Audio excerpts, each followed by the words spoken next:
Doc, it seemed like in the second half, the defense really picked it up with the deflections and hands in the passing lane. 19 turnovers tonight from the Suns. What can you say about how the team defense has just kind of evolved? Yeah, it's just coming on. We played a lot of zone in the second half.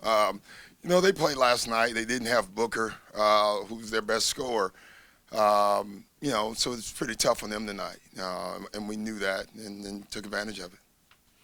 Doc, they seemed like, even though they were playing in the second half of back-to-back, they had a pretty good fight early on. How did you feel like you guys matched that from the start of the first half to the start of the second? That's how they play, though. One thing when you play Phoenix, now, especially with Monty, they're going to play hard, they're going to compete, and they're going to execute. And I thought in the first half they did that. We held them to 40% in both halves. It was a little frustrating in the first half, not with anything other than we're missing good shots. In the second half, they start going in, and we kept playing defense. But you have to play hard, and that team you need to full attention. Otherwise, they'll beat you.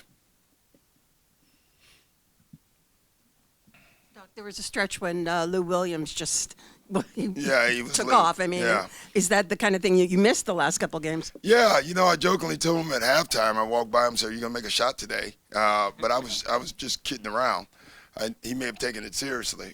Lou is so he's we call him the professional scorer, and when he gets it going, there's no shot that he can't make. And that was a good stretch for us because we had just taken Kawhi and PG off the floor.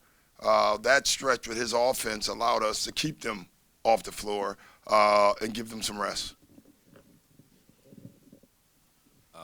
Landry kind of had a quiet night, but he was a team best plus 15. What kind of spacing and gravity has he created already through these first 2 games? He just does. You put Landry on the floor, I guarantee you someone's going to stand right next to him. We had the one lineup, not long. I think it was Landry, Lou, PG, Kawhi, and a big. That's tough. You got to help off of someone. I think maybe Pat was in. I'm not sure, but we went small a couple times with that lineup, and it went very well for us. Hi, Doc. Kristen Smith from CBS LA. Congrats on the win tonight. Oh, thanks. Question about the second half. At half, it was kind of a 10-point game, a little slower of a start. What did you tell the team at halftime to really pick up momentum into the second half? It's funny. We had a good defensive half in the first half, but I thought we made a lot of defensive mistakes. And so even though we missed open shots, we talked more about defense at halftime.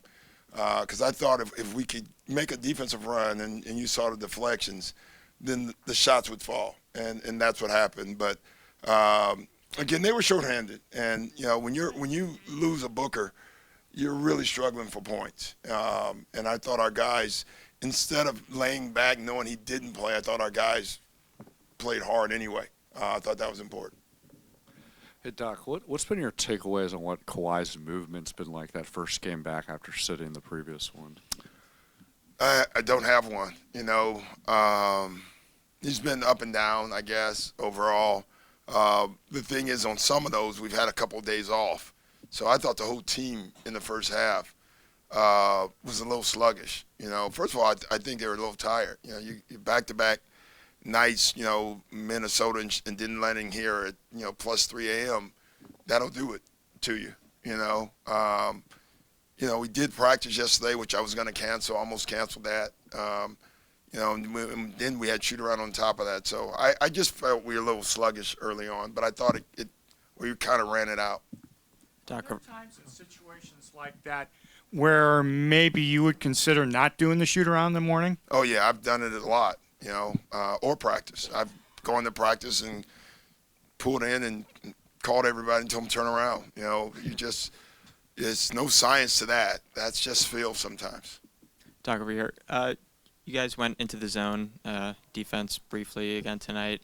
Why does that work in the modern NBA? Everyone can shoot. How can it be effective? It takes you out of your continuity, Tom Klusman, who is a very good friend, who coaches at Rollins College, and he's only played zone for 35 years. I don't think he's ever played man. And every day we talk, he says the same thing. He said, there's only 2 zone O's. There's 15 man-to-man plays. He said, I think you can guard the 2 zone O plays better than you can guard it. I disagree with him in the NBA, but it does make sense. It does take you out of your rhythm. Phoenix is a great execution team. Going zone, it kind of takes you away from that, and now you're working against a zone. We're also built for a zone. There's certain teams, Toronto, we're long, we're athletic, we can switch almost everything. So that makes our zone pretty good.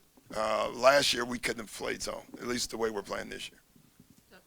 What were your thoughts on Patrick Beverley coming back from missing the couple games? And it had to be really bad for him to sit out. Yeah, it looked like he was fine today. I would say that. He has plays with such great energy, and with head injuries, you're always concerned. And I'm glad he set out the Chicago game. He wanted to play in Chicago.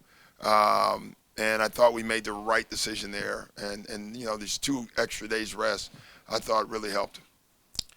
Hey, Coach, to follow up on the practice, non-practice situation, the feel, are there players, can the players sway your opinion in that? Or is it just you? I talk to them. I ask them all the time.